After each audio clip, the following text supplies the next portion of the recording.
Happy lunch hour, gang. Okay, so we're going to continue on from this morning's video because we have more fun stuff coming out of the Harris campaign. Thievery is continuing. Flip-flopping. Remember how they were beating on Mitt Romney? Not that Romney was any great shakes, but calling him a flip-flopper all the time. Flip-flop Mitt. Blink, you remember this? That was the answer all the time. Well, we're starting to get that a lot out of Kamala Harris, and we haven't seen her platform yet, any of her policies. So she just, lazy as she is, just figured, hey, let's just steal the Trump policies. I can use those. Maybe there's people stupid enough to believe that I'll actually do this stuff, but then I don't have to write a policy manual, and I don't have to think, because I'm not qualified to do that. Right, Kamala? So, of course, we've already got the flip-flopping where she's, I'm not for Medicare for all, even though she said that for 4 years now, okay, that she wants to give Medicare to all the illegals. She's now saying she's all for fracking, even though her and the Biden administration have been against it since day one. They shut down everything in Pennsylvania, everything in North Dakota that was going on with fracking immediately, shut down the Keystone Pipeline. But now she's for fracking, right? Okay, another thing that Trump keeps saying we're going to bring back. Well, this was the greatest one. This morning came out, and maybe about an hour and a half ago or so, maybe 2 hours, depending on what time this finally gets seen by you, but around lunchtime. So it's early morning this morning, or earlier.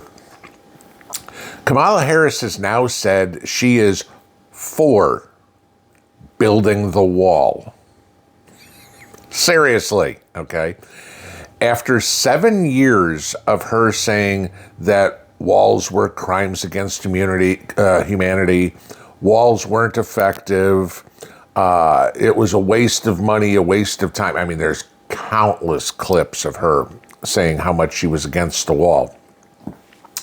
Now she has come out and said that she would sign the bipartisan border security bill, which the number one thing in that is building the wall. Interesting, isn't it? Again, she can't come up with any policies that Americans like, so she'll steal what Trump's policies are. No taxes on tips, raising the child tax care credit, everything that Trump has presented, now she's saying those are her policies. Pandering. This is no different than her going down to Georgia and speaking in her fake Southern drawl, or going up to Detroit and speaking, in urban language. She's fake. She's 100% fake. She's just going in to pander. And she's hoping that she can convince some people that are very weak-minded, but Kamala Harris wants to raise the tax credit, and Kamala Harris wants to keep the illegals out, and Kamala Harris wants no taxes on tips, and she's a woman too. Right? Okay, that's where we're going to. Anybody that believes she would do any of these things is a fool. Again, I will ask the black community this, and y'all can agree with this. Name one thing the Democrats have ever promised you before the first Tuesday in November that they ever delivered on after the first Tuesday in November. You can't, because there aren't any, okay? They never keep a promise. She'll say, Kamala Chameleon, she will say anything that you want to hear, and hopes that you are stupid enough to believe it. Okay? So then we get into the great one. We are now 37 days into her being the nominee of the Democrats, that she has not given a press conference or given an interview. Okay? Because again, the Democrat Party is paranoid, panicked about her speaking without a teleprompter, because she can't think on her feet. which of course I've said many times, put her in a room with Putin, put her in a room with Xi Jinping, they ain't going to give her a teleprompter for a conversation, okay? You know, can you imagine being the interpreter? It's like, okay, they're not going to brief Kamala Harris. You can go read Mary Had a Little Lamb. Just let the interpreter answer all the questions, because there's no way in the world she's going to have anything that's coherent come out of her mouth. Well, true to her promise, they're scheduling an interview by the end of the month.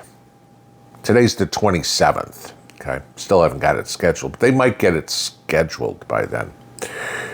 Well, news this morning came out that they are trying to figure out who they want to do a one-on-one interview with. And there's, you know, you figure you're going to do this, it'll probably be policy questions, et cetera, et cetera. Well, the campaign has said the first thing that they have to do is figure out who's going to do the interviewer, or be the interviewer.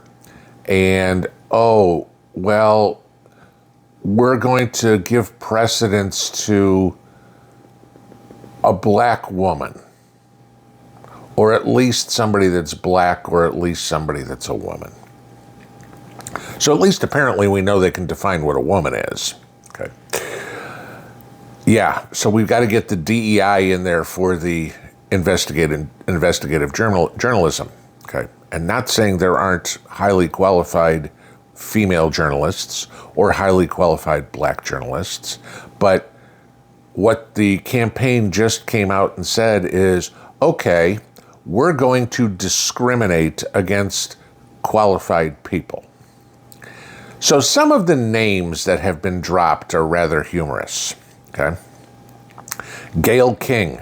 Oh, that ought to be good. Yeah, when I'm going to be taken seriously for an interview, the morning shows on CBS are really, you know, that's serious journalism there. I mean, these, you know, you ever watched a morning news show?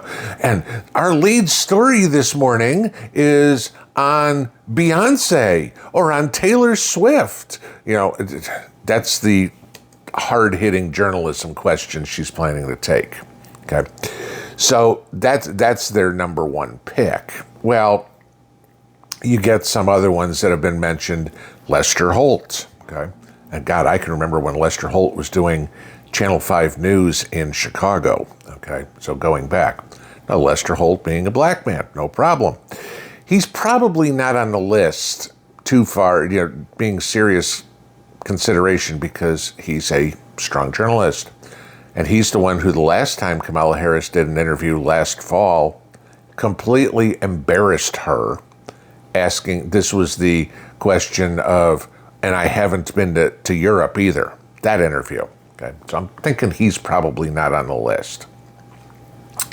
They've talked about some of the other fun ones that you get, people that maybe you have heard of, maybe you haven't.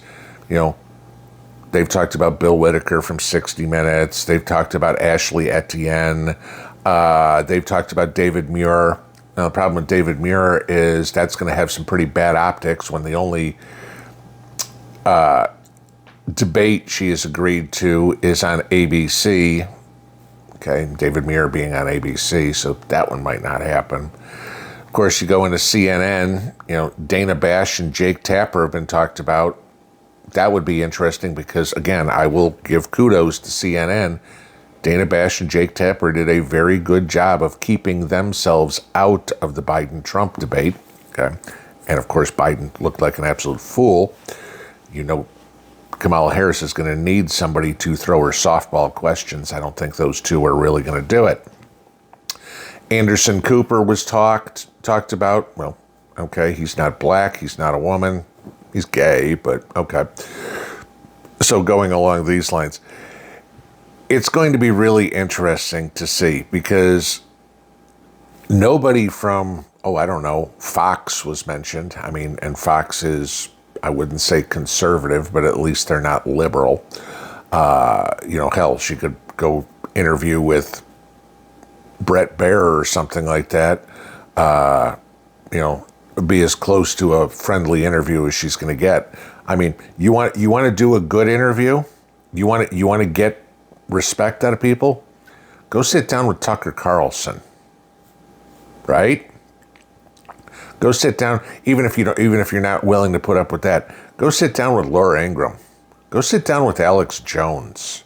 Go do one of those interviews. Go into a hostile interview and see how you can perform. Show us how you're going to perform against our adversaries.